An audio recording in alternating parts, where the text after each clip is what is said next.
doesn't have to be like a weird interview. It can just be a conversation. I think people are intimidated by the mic or the cameras. Yes. So. Yeah, that's when I'm like, just keep it off to the side. We're just going to chat, you and me. Yeah. We're not going to worry about any of this. Yeah. I like it. Wonderful. Well, hello, Davis County.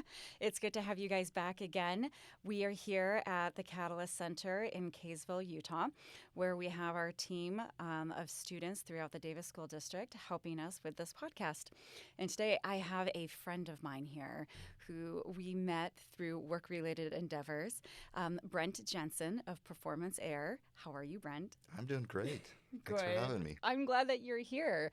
Now, we love to talk about work and what we're doing, but I'm also really interested in talking about your extracurricular activities that you do outside of work. And so I think most of Davis County would be interested to hear about all the really neat things that you do to get involved in the community. Well, I'm excited to talk about it. So Good, good. Well, let's talk about Davis County first because, you know, we love Davis County. We all live and work here. Yeah. How long have you been here? I moved to Davis County 7 years ago. Moved from Idaho. Originally grew up in the Ogden area. Okay, so you're a Utah-born and native. Utah-born, and just had to get home. Had to get back to the Wasatch Front. And what made you choose the Clinton area of Davis County as opposed to going back to the Weber area? Yeah, housing was a big thing. We found a house that we just absolutely fell in love with.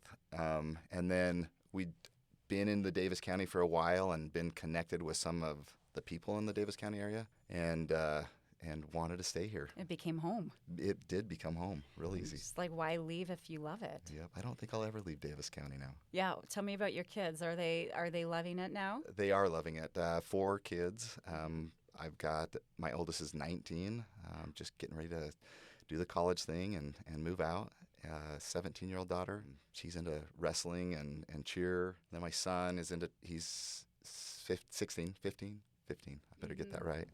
And he's into wrestling as well and track, running, long distance stuff. And then my youngest, Maddie, she is 13, and we don't know exactly what she likes yet, but she's still figuring it out. So well, she's got a long time to figure it out, right? She does, yeah. That's what life is kind of fun about. Yep. It's just the time that it takes. So then you've got your 4 kids, and you're living in Clinton. And tell us about Performance Air. What do you guys do with that? Yeah, because that's your baby. That is one of my babies, yeah. So Performance Air, we're a local heating and air conditioning company. We focus on residential service and the add-on replacement market. So we don't dabble in the new construction. We just primarily stick with the service and the replacements. Mm-hmm, mm-hmm. So for those of you who are listening, I met Brent through a Facebook group called Connect Utah, or Utah Connect, excuse me. And I was looking for someone to help me with one of my rental properties. And so you just type in HVAC, and Brent had recommendation after recommendation. Everyone loved Brent. And I got to tell you, you lived up to the hype. Yeah. Well, thanks. I found that group, marketing through networking and relationship building your business has been the best way to grow my business. Mm-hmm. The relationships that we make with each other. Yep. Making friends and satisfying people's needs and expectations and word of mouth has been really huge for my business. Yeah, absolutely. And I have every intention to keep singing your praises because you've been so helpful. Well, thank you. So, but why that profession? Why did you choose performance? I kind of just fell into it, believe it or not. I served a mission, came home, and was looking for something to do, and I ended up in Jackson Hole for a few years being a ski bum.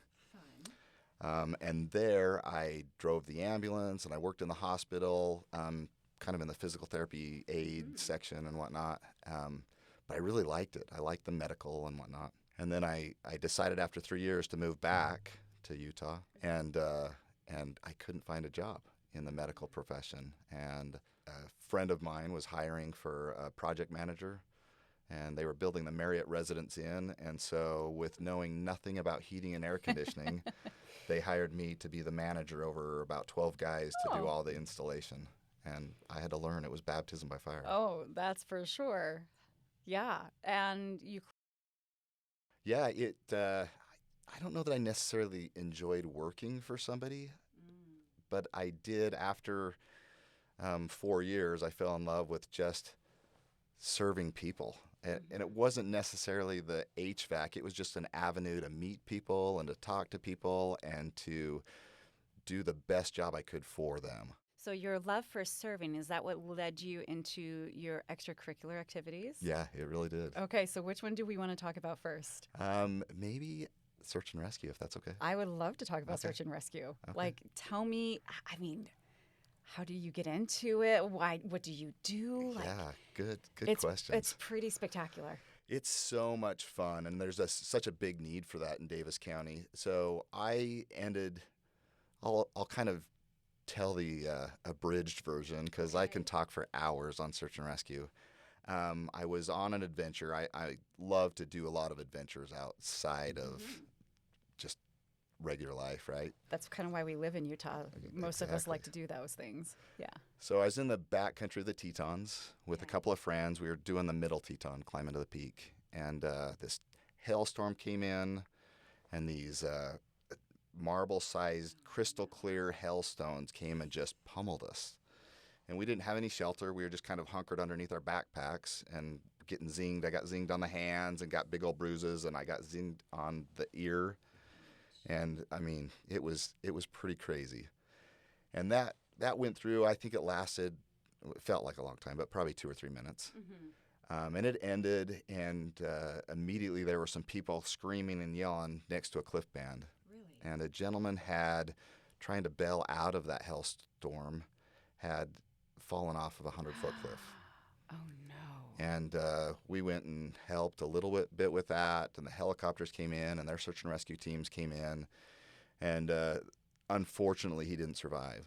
I'm sorry. Which is a sad thing, obviously, but it got me thinking that because of my adventures and loving the outdoors and my little bit of medical background, it just was a good fit.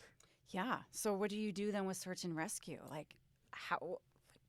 I mean, tell me the process. Yeah, so to get on the team, it's a year training. Mm-hmm. You submit an application. There's a couple of interviews. You have to pass some fitness tests and be able to have some skill that you can contribute to the team. And then you do that year-long training where we train you how to tie ropes and how to talk on the radio and how to drive some of the vehicles that we get to drive and how to approach a helicopter, how to manage a patient. I mean, there's tons of things that we talk about for a year.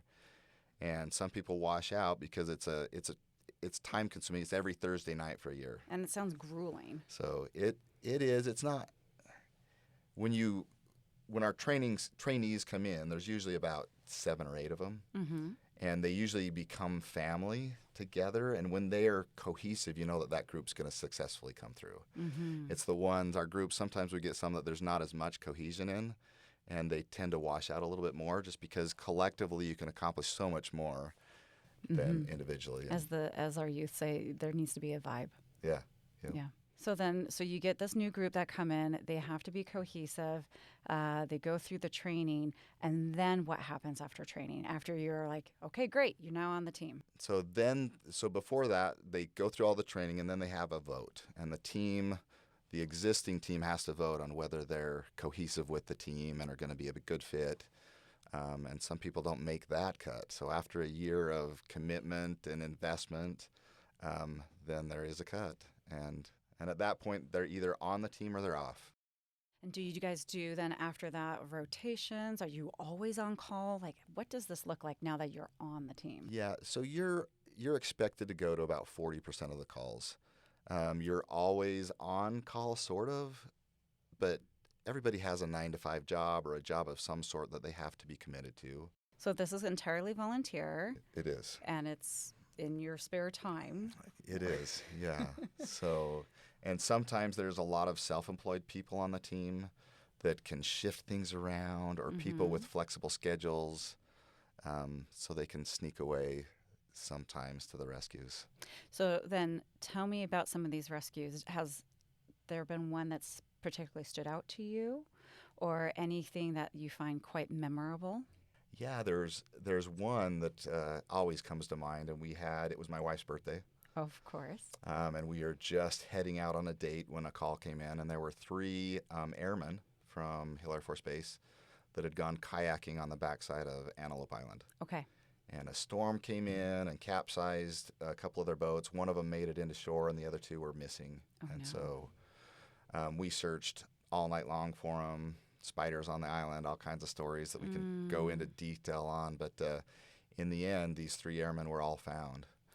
So Wow. And they were all alive and they were okay? all alive. They were all hypothermic and couldn't hardly talk, but we got them rehabbed and That's to the hospital. amazing. And yeah, it's amazing. It's unbelievable that they survived. Oh, my goodness. So And how many hours did you say that took? It was all night? it was all night. Yeah. So we were out I think the call came in.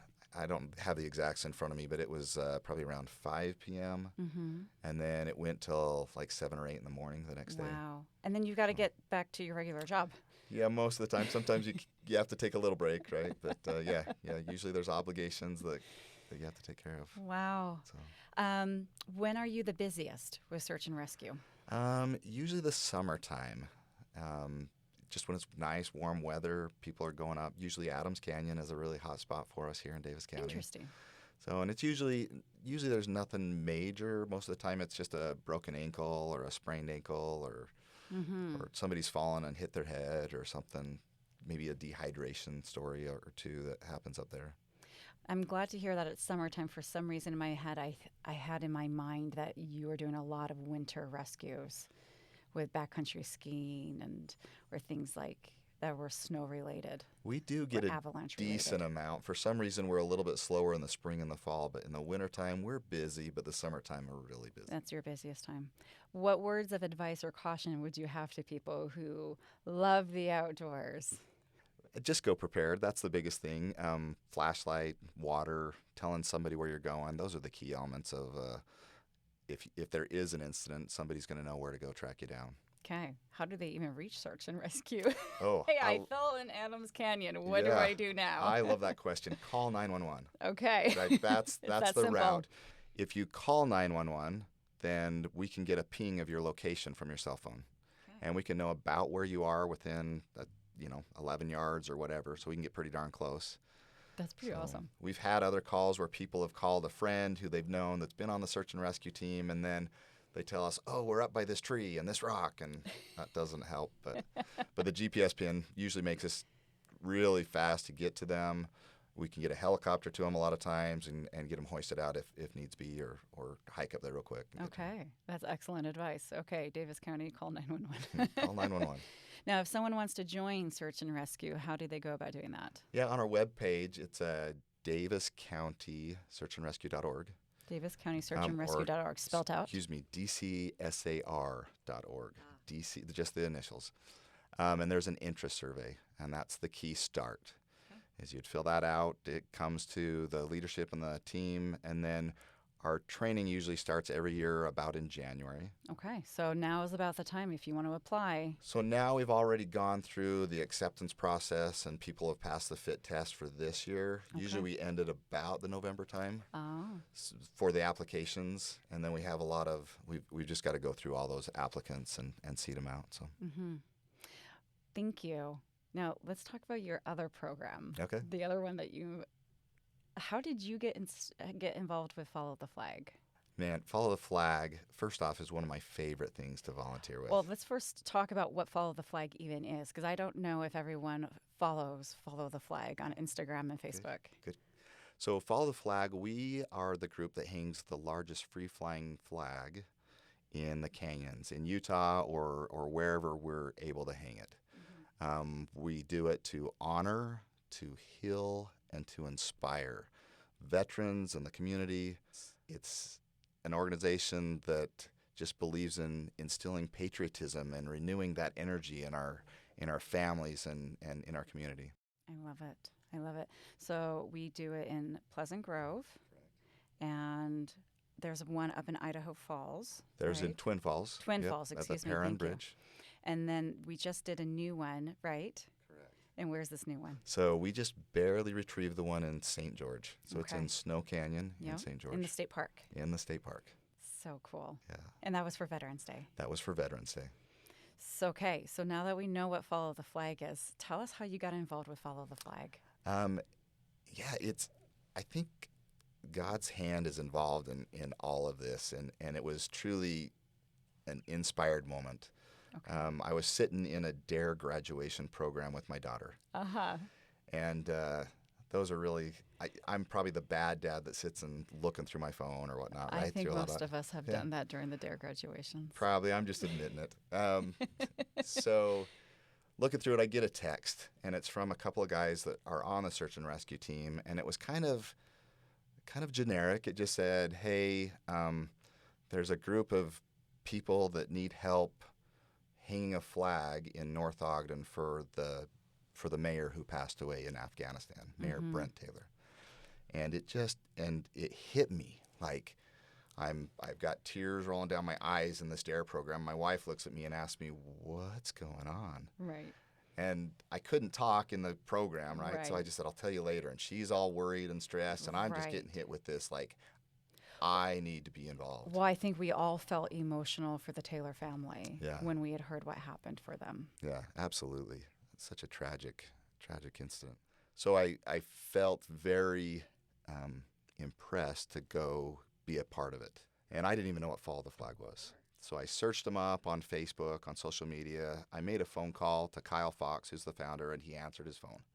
Oh. And I'm some random phone number that's calling him, and I just said, hey, I'm a search and rescue guy. I'm good with this kind of thing. I'd love to be involved. And he referred me to a gentleman who was kind of spearheading the North Ogden portion of things, Kirk Jug. And so I reached out to him, and I said, hey, Kirk, I want to be involved with this. What can I do to help? How can I help? And he says, we've been praying for somebody to be involved with setting the anchors.